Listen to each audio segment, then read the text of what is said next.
Unravel the beauty that resides in the natural essence of your presence.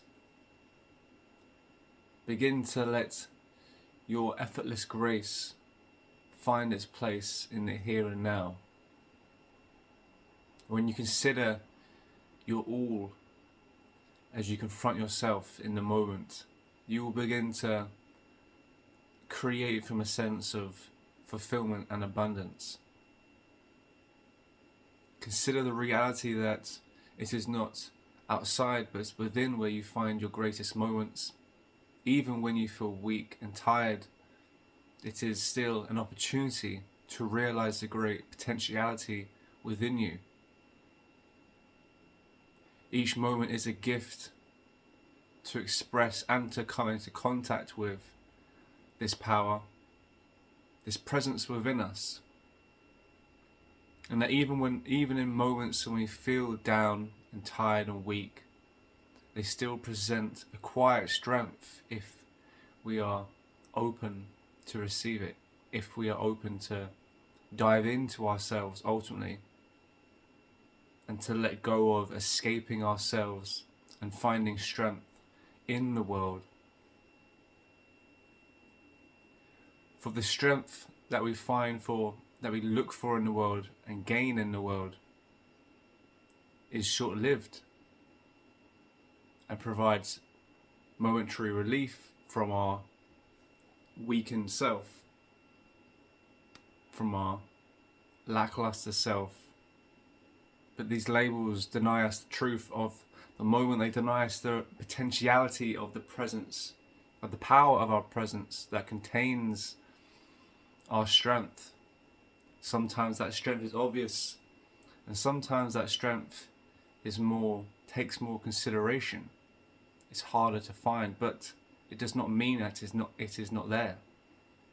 It just means that it requires more diligence and more attention to witness and then to experience this strength within, in the present moment.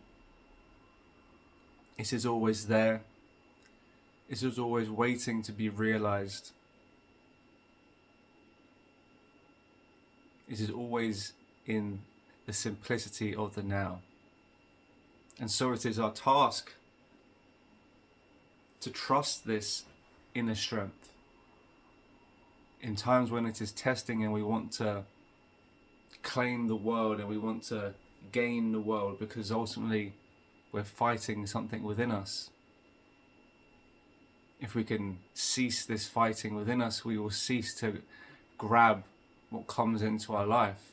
And in turn, we will begin to create our lives from this inner strength rather than trying to fix our lives. There is no fixing in relation and in contact with our inner strength. There is only power and courage, creativity and joy, appreciation and grace. But this strength is like a candle. And sometimes the wind blows and sometimes the wind is light, and sometimes we can rely on its strength and sometimes we have to be more cautious. Sometimes the tide comes in and sometimes the tide goes out. We have to appreciate the fluctuations of this inner strength.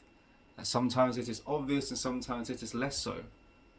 And when it is less so, we are tempted into the pressure to be fearful, to believe that we are limited, to believe that we are lackluster.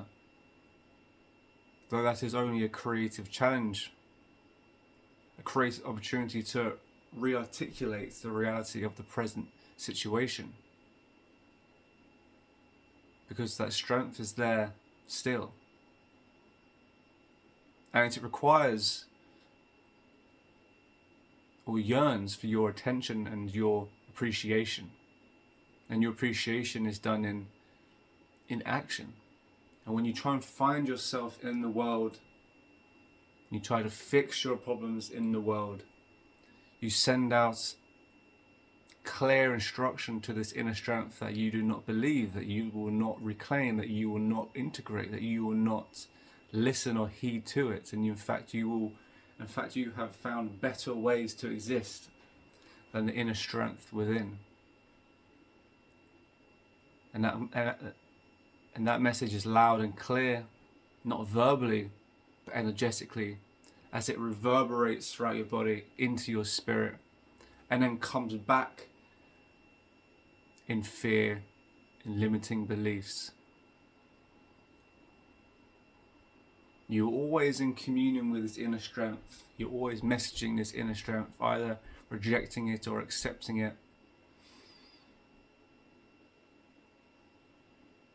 And when you reject it, you live in the world.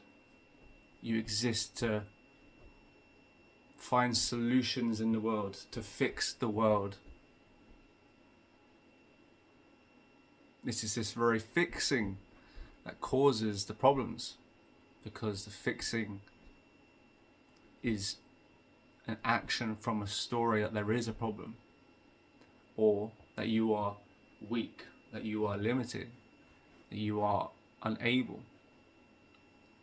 Whereas when you have moments when you feel your inner strength is less obvious, and you still trust and you still heed to the present moment, to accept all to what calls to you and to all you experience in the now, because you trust that your inner strength will carry you through no matter what you experience.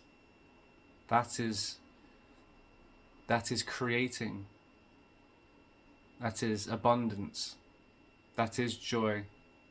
That is grace and appreciation, and that reverberates through to your body, to your spirit, and back up into passions, into curiosities, into adventure, into God. And that expands into your life materially, effortlessly, and authentically, in the image of this strength, not in the image of limitation or in fixing problems. And if you do not heed to the here and now and to what you experience in the present moment, for good or for bad, then you run the risk of living your life constantly fixing problems that are only a creation of the narrative that you have spun as a consequence of neglecting, of not giving your attention to that inner strength in moments where it appeared less obvious.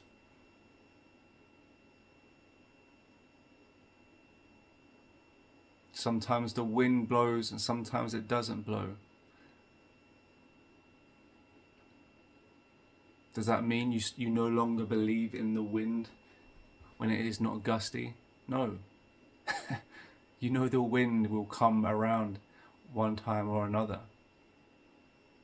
You don't go from disbelief to belief in the wind when it is blowing in your face to a moment when it's no longer blowing. No, you still maintain the belief that the strength of the wind resides in the world and will blow once more, like your inner strength. You cannot expect your inner strength to be in constant symphony. It will have moments of explosion and climax, and have moments of calmness and reclusivity as it returns to your source, and then expands back out again, and then it will return back to your source. And as it returns back to your source in this vulnerable, sensitive moment, this inner strength, it requires your protection. It requires you to hold space for it as it does the inner work for you, as it goes back to its origins for nourishment. But in those crucial moments, if you lose faith in your inner strength, in that candle within, and you try to fix this problem in the world, then you deny the creative potentiality within to then reverberate into your body and then into the world. It requires your active participation.